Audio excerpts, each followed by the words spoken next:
What's going on, everyone? Welcome back to another exciting episode of Let's Talk About Stuff. Today I'm being joined by Fluff, Jake, and Nick. What's up, people? What's going on, y'all? Hey, everybody. And today we got some things to talk about. Talk about this past weekend, how our locals went, what we played, and how we felt. Who went 3-0 and still didn't win. And we'll talk about the ban list, because we haven't touched base on that. And our thoughts on, could it have been differently? Is it justifiable to kill 2 cards? Well, let's get into it. I guess we'll start with the ban list. So initially it was a change to both Gingertown and getting rid of the expansion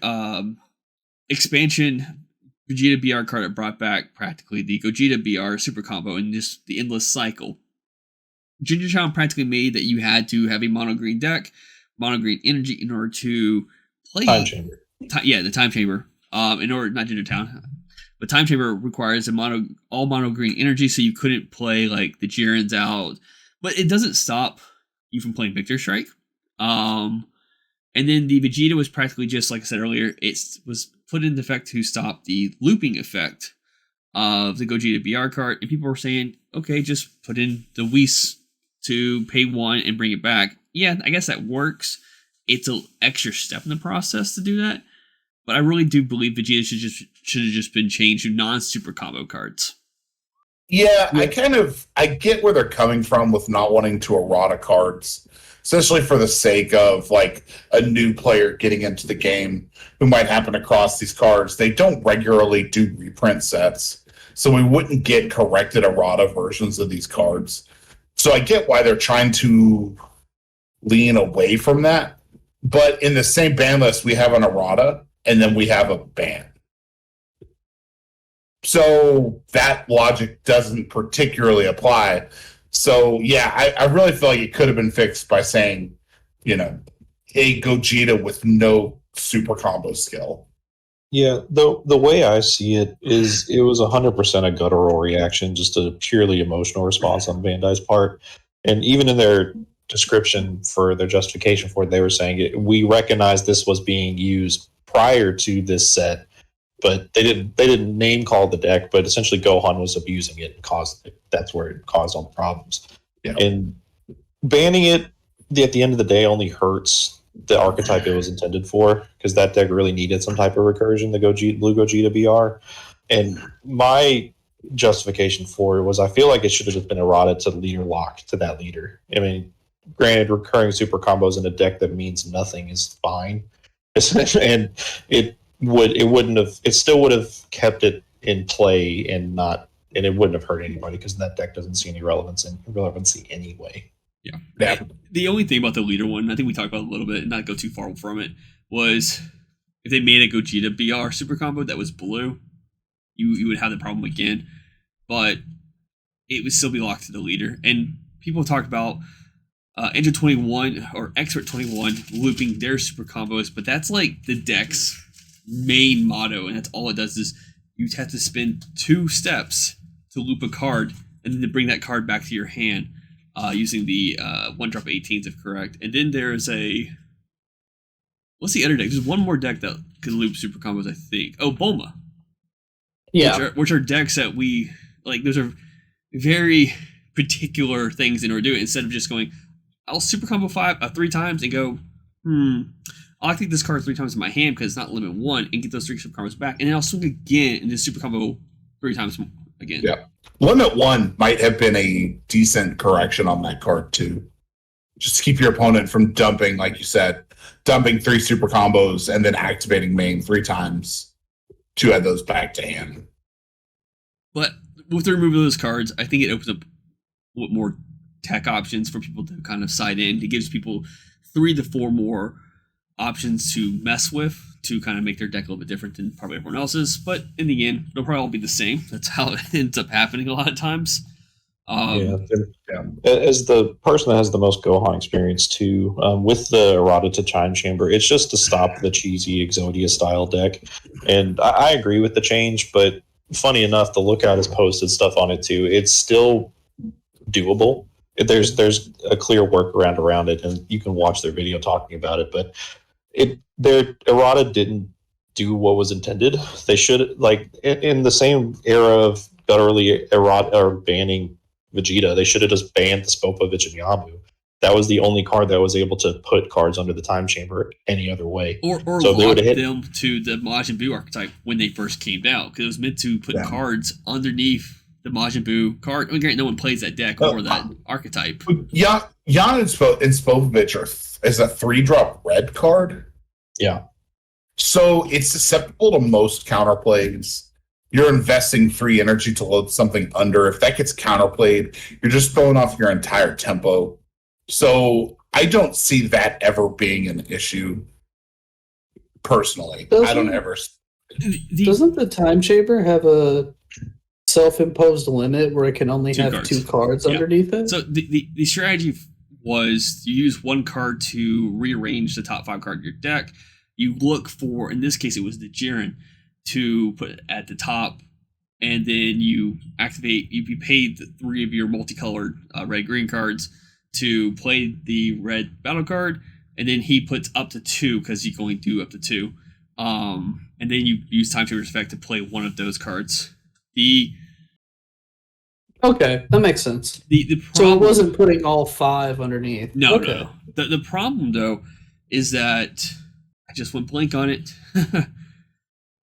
So the fact that like it can be counterplayed. The problem with that though is that where a lot of these big events now are becoming just best of 1 sideboards, because like we're going to Gen Con this the next couple of weeks, and I didn't realize it was a best of 1 sideboard at the time. Where we went last time, it was best of 3 still. So yeah, the fact that more events are coming best of 1, you're not sure when you see that Gohan leader at the time. You go, okay, are you playing a legit build? Are you playing the Exodia build? Are you playing this? And it's kind of hard to play around that then, because if that card hits, it still gets the auto on board unless you can stop it from hitting the board. I do agree with making it mono green, but like how Nick said, Lookout has covered this and talked about how it's still broken. Swing and a miss. Yeah.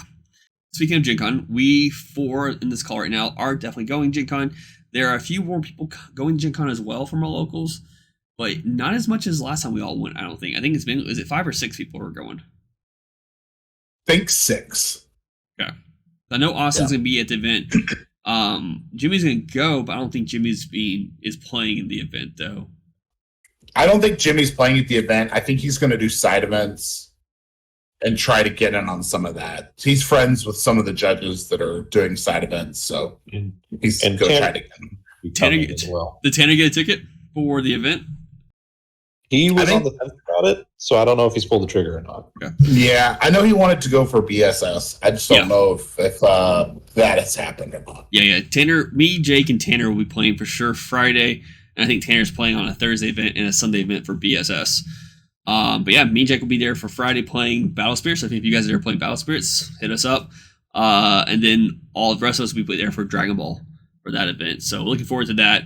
And I think if we just got 5, that's all we need. Because you need 5 people as a reminder to get the silver cards. You have to register or whatever it is with 5 different people to get those special silver card packs. So if we're short one, hit us up too. Yeah. Yeah. If you're alone and you want, you know. Yeah, because I'm not sure. Exactly 4 friends. Cause we're right here, dude. I think Austin isn't able to make the Dragon Ball event. He's going to go there for, I think, Thursday and Friday, but he can't make it for Saturday. So we may be short a person. So, yeah, if you're there by yourself and we don't have a 5th, let us know.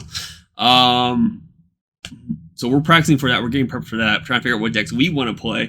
We probably won't touch base on that too much, just, to fair it up a little bit. But we're not going to overhype or underhype any deck. Play what you want, play what you love. That's what I always say. Speaking of that, this past weekend we had locals like always. I got to try out Garlic Jr. finally. Made some slight changes. Love the deck. Was not on camera. I'll bring it on camera later. But first round is, I think, Trunks Vegeta, right? Taking on... No, you were second round. It's Trunks Vegeta versus Frieza Swap. First round was... No. It was SSG Trunks versus Frieza Swap. Yeah. And then it was, I think, Trunks Vegeta, right?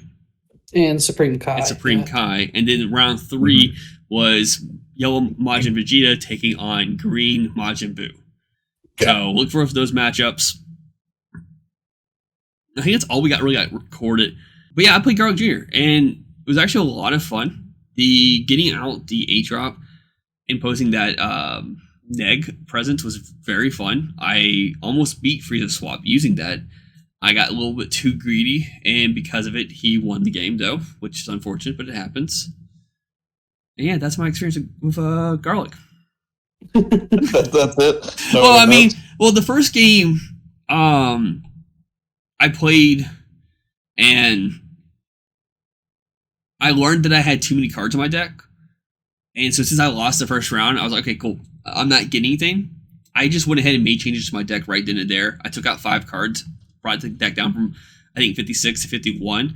And those next 2 rounds, it felt very good. Like, I loved the ratios that I adjusted from that point. I may tweak it a little bit more here and there, but it felt very smooth. And the ability to potentially just awaken turn 1 is crazy as well, because the leader will put out a 1-drop, who then will put a card at the bottom of your deck to pull 2 Dragon Balls, use those 2 Dragon Balls to pull 2 more cards from your deck, and then you can tap one to play another 1-drop, just do the same effect again, initially getting 4 Dragon Balls out of your deck right away, and if you happen to see more Dragon Balls in that process, or even your opening hand, fantastic.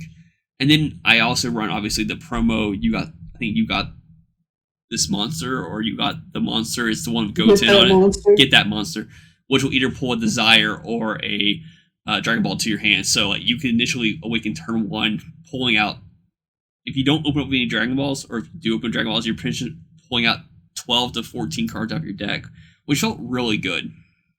Which ones do you use? Just classic Dragon Ball? I used the classic. I gotta find. We're missing 2 of them because Fluff a long time made sure he had a set of the. It was the original. They were a tournament pack Dragon Ball. So no, came like out. Super Dragon Ball or 1-Star Ball or anything like that? I do not believe you should spend energy in that deck for anything outside of what you're trying to expend energy for. Because I still feel like the problem with the deck, and I'm not sure, I think, Jake, were you sitting beside us in my 3rd game when I say, you know the problem with this deck is? It's the engine. Yeah, Because- that was me. Because we talked about this before when Sin was banned and when Gogeta was banned. Red decks, there was no reason to play any other red deck but those decks. And Garlic is a good example of that, because in order to play the 5-drop, you need at least 3 energy to do it. And then in order to use the negate for this deck, which is, I love how we get negates in this set where it's like, oh, this negate's free if your leader is this. In Garlic Jr., in order to get your free negate, which is a limit 1, you have to have a Garlic Jr. on the board with energy cost 5 or more with Indestructible. So you can't even do a free negate until turn 3. And it's one of the 4-drops that's part of the engine. And the other 2 4-drops can be played for 1 energy naturally. And if you want to negate with this card outside of using or having the free condition, it costs 4. So it's like not worth really playing it. And I cut it down to 2 cards actually, instead of, I had it at 4 originally, and then I read like, oh, it has to be a 5-drop Garlic Jr., not a 3-drop, which is what the Z deck kind of goes off of, because you play for the 1-drop, go into the 3-drop on turn 3, give it Indestructible so it stays on the board, pass the turn 4, go into the 5-drop, which is also very damaging against the wrong deck, because it's a 5-drop without deflect, so you pay 1 energy to bring it out, and if it gets counterplayed, it gets counterplayed. But the 8-drop I fell in love with, actually. Granted, you can't play it until turn 4, but you give it Indestructible, it's a crit, I think, double strike 30k. No, that's the 5-drop. It when it has Indestructible, nothing happens. It's a body that naturally will neg your opponent's filled out and their unison, and on play will neg out things for the turn by 15k, everything, including your board.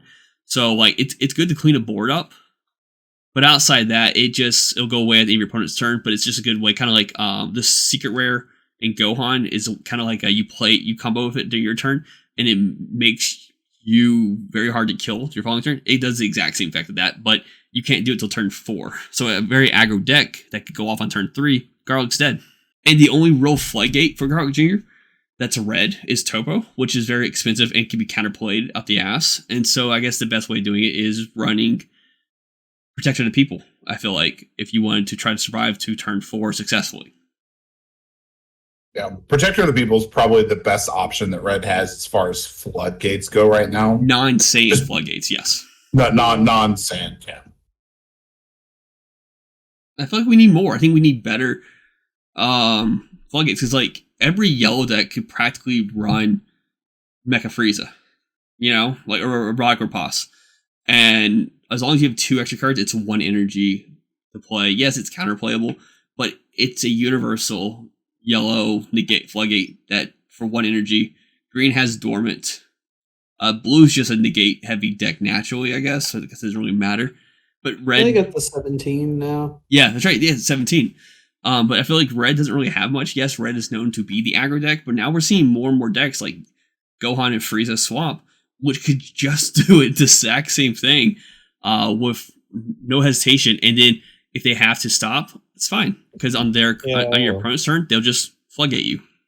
Red's on probation. It needs a timeout. I mean, it was too good for too long. That's fair.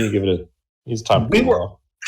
We were actually engaged in this conversation last night about how floodgates are usually attached to bodies in this game. And in this format, there are so many counterplays that are being named or sideboarded in for particular matchups that even if you have the energy open to use a robotic riposte, you have to measure, is my opponent going to counterplay this and then kill me in that window? So cards like Flying Nimbus, which were bad during the Unison format, are getting better right now, because the only answer to cards like Flying Nimbus, Protector of the People, are counter cards like the Cooler or Almighty Resistance or things like that. And those are far and few between. So I think in the next few sets, we're going to get a new wave of counter plays or counter attacks that are probably extra card that have floodgate abilities packed into them. I think we're going to see more and more of those. As a reminder, look, the new Gohan deck already has one of those, right?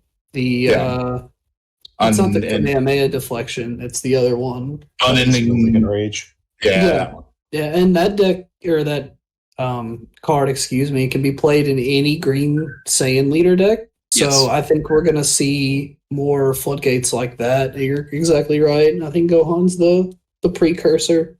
and I want to put out there, we are getting at some point, I don't know if it's next, I can't remember where I saw it, but there will be the extra cards.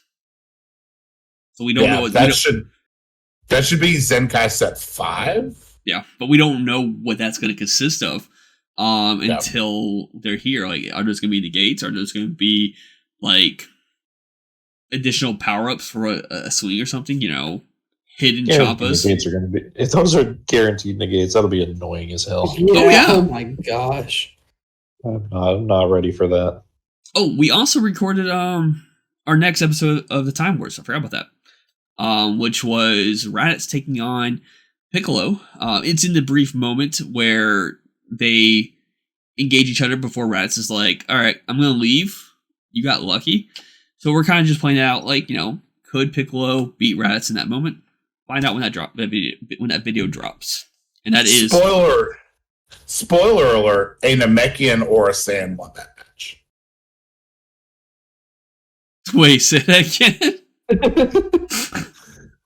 I said, spoiler alert, a Namekian or a Saiyan won that match. That's what I thought. It threw me off for a second. I thought you said didn't win. I'm like, okay, what won?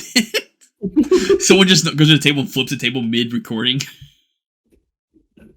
Thought about Watch the video, find out. Yeah. Also, if you're liking that series, let me know. I'm changing it up as I go, adding, just trying to tweak the intro more and more as I go, and the outro where I kind of tease the next fight as well. I'll tell you what I don't like about that series. I know this is kind of like your and Adam's pet project about it. Was that I actually pitched the idea for this series like 2 years ago. You pitched and no one wanted to do it. You pitched a different one. I pitched this one too. I pitched this one originally. too. I pitched this one originally, and you pitched No. doing the going through the formats. I pitched that, but I also pitched going through the timeline. Because this is something I always wanted to do, was a timeline. Yeah, I pitched it like 2 years ago. We can still do the format one, too. No, don't worry about it. My fucking feelings are hurt. Ooh, you heard it here first. I think it was like, because we were talking about it way before even the top 10 stuff of going through the history of Dragon Ball. And I remember it was me and you talking about it. And I remember you were really on board like of doing the format because like you were intrigued by a Yu-Gi-Oh channel, I think, that was doing it, right? Mm-hmm. Yeah. And I think when you work, you're gone for like a good chunk of a good portion of the beginning of the year. I'm gone for like 5 minutes, yeah. And I think we were talking about doing that, and then you worked, and then it just got put on the rug, and we never touched it again. And then I remember one day Adam was talking about, like, this is something I talked about with Fluff a long time ago doing. We just never got the chance to do it. And I feel like the deck should be more competitive. I don't know. It's just like playing jank for jank's sake is not fun. When you say more competitive, when it comes to, say, Pilaf, when there's no other Pilaf deck. Pilaf's tier 1, baby.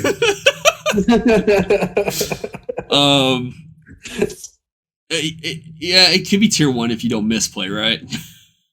Yeah, I would have beat you even with Nimbus. Yeah, tier 1.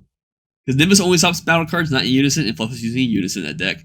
And as a reminder, what Fluff's referring to is that the decks are typically on theme to the either the fight or the point in the history of the show, or obviously to the leader, because a lot of decks require an engine to make the leader work.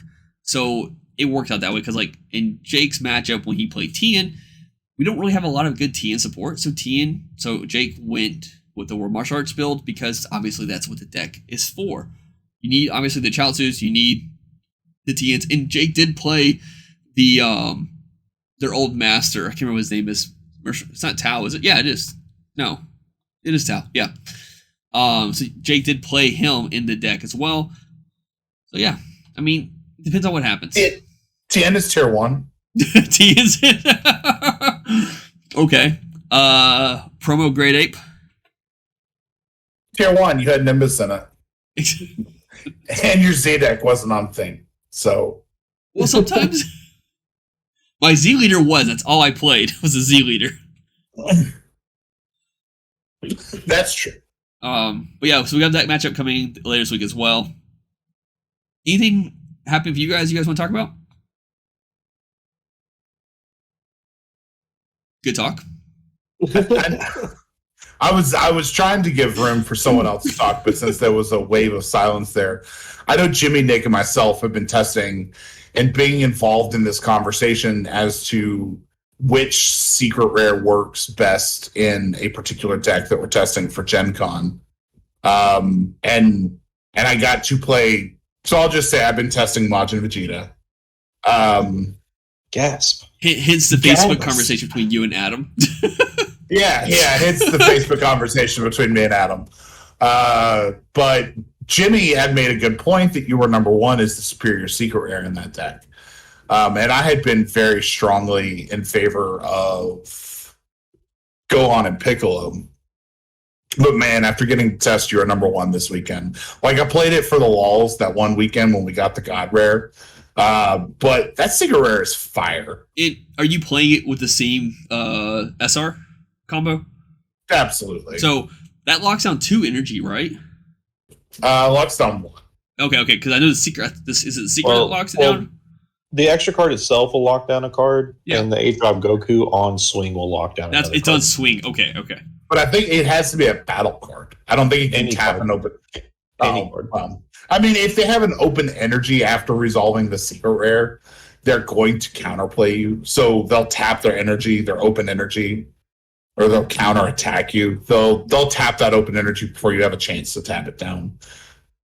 Not always, because I was playing Spirit Bomb this weekend, and I was also running that combo as well. And my matches, that's pretty much how it won me the game, was tapping enough energy down to where any negates would be moot.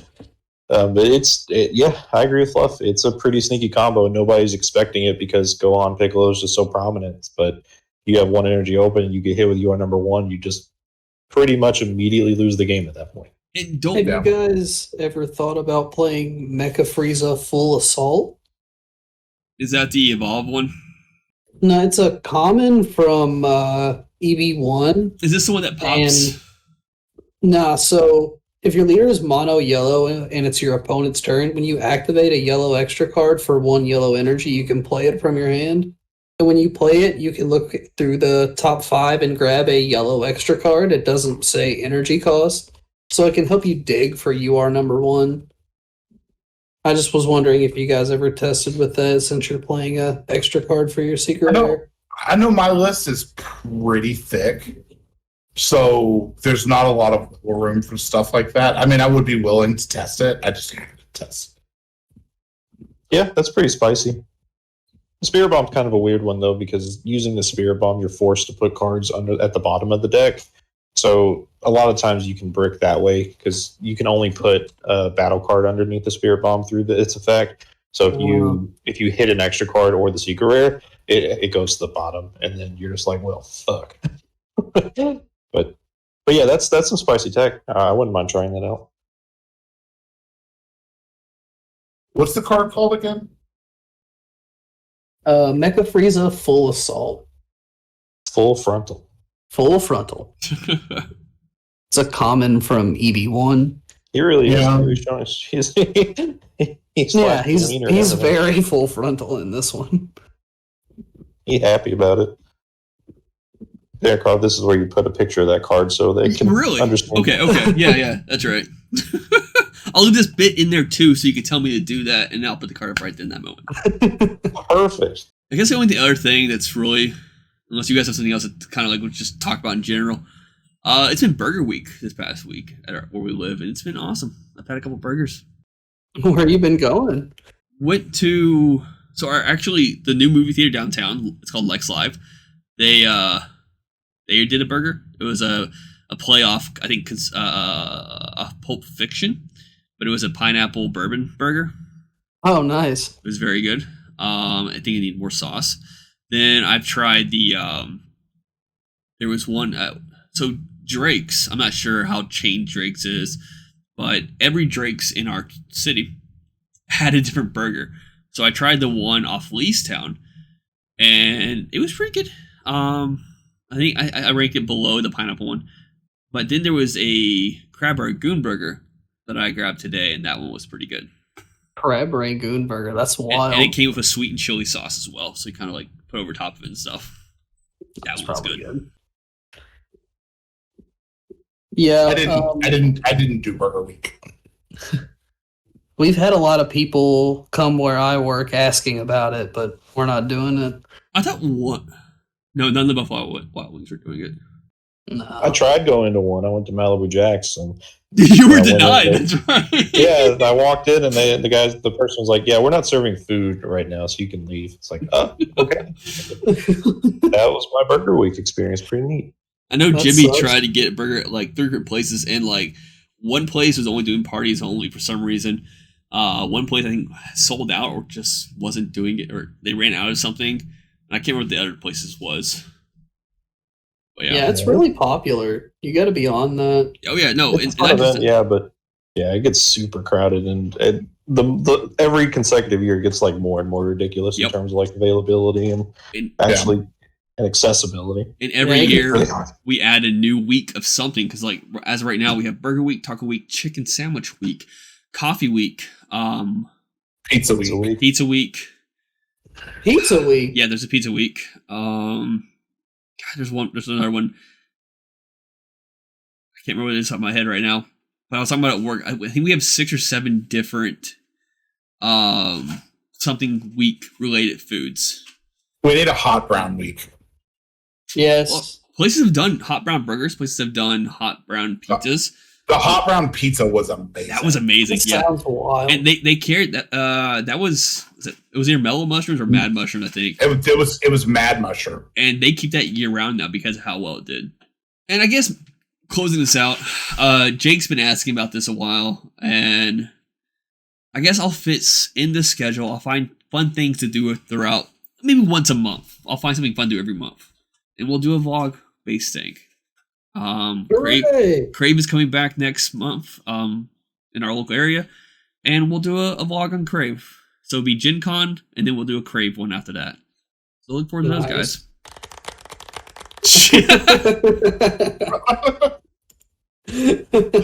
Very excited. Jay just made my computer go crazy. That was Nick, actually. Adjust your soundboard volume. Crank your soundboard volume up or down for avoiding painful. Is this the first time you hear one of the Discord soundboard prompts? Yes. That's awesome. But yeah, so we'll start doing more of those. So we'll start with Gen Con for the August one, and then we'll do the Crave one, I guess, for the following month, and then we'll figure out from that point on what to do and whatnot. So if you like that content, we'll do more of it. And I guess with that, we're just going to wrap it up. We're going to close it out. That's about it of us talking. If you guys have anything to say in the comments, put down there. I'll check it out when I get a chance. Reply if I can. And yeah, thanks for coming out, guys. And thanks for tuning in. Bye.